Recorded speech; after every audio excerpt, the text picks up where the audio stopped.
राज्यातील पालकमंत्री पदाचा तिढा अखेर सुटला असून पालकमंत्र्यांच्या नियुक्ती जाहीर झाल्या। सांगलीच्या पालकमंत्रीपदी चंद्रकांत पाटील यांची नियुक्ती करण्यात आली आहे। पालकमंत्र्यांची नियुक्ती झाल्याने आता जिल्हा नियोजन समितीच्या कामांना गती येणार आहे। राज्यात महायुती सरकार डिसेंबरमध्ये स्थापन झालं होतं। देवेंद्र फडणवीस मुख्यमंत्री तर एकनाथ शिंदे आणि अजित पवार यांनी उपमुख्यमंत्री पदाची शपथ घेतली। यानंतर मंत्रिमंडळ विस्तार झाला।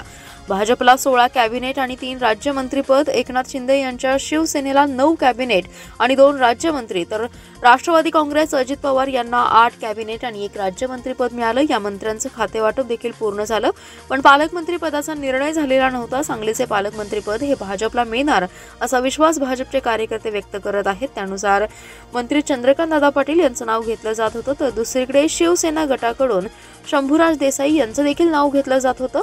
मुख्यमंत्री देवेंद्र फडणवीस यांनी सांगलीच्या पालकमंत्रीपदी चंद्रकांत पाटील यांची नियुक्ती केली आहे। जिल्ह्यातील महापालिका, जिल्हा परिषद, पंचायत समित्या, नगरपालिका, नगरपंचायतीमध्ये प्रशासक राज सुरू आहे। त्या ठिकाणी लोकप्रतिनिधी नाहीत, त्यामुळे शासनाच्या अनेक योजना तळागाळात पोहोचत नाहीत। त्यामुळे पालकमंत्री नियुक्त होणं आवश्यक होतं। त्यानुसार नियुक्त्या झाल्या आहेत। त्यामुळे आता शासनाच्या योजनांना गती येणार असून जिल्हा नियोजन समितीची कामे देखील गतीने होणार आहेत।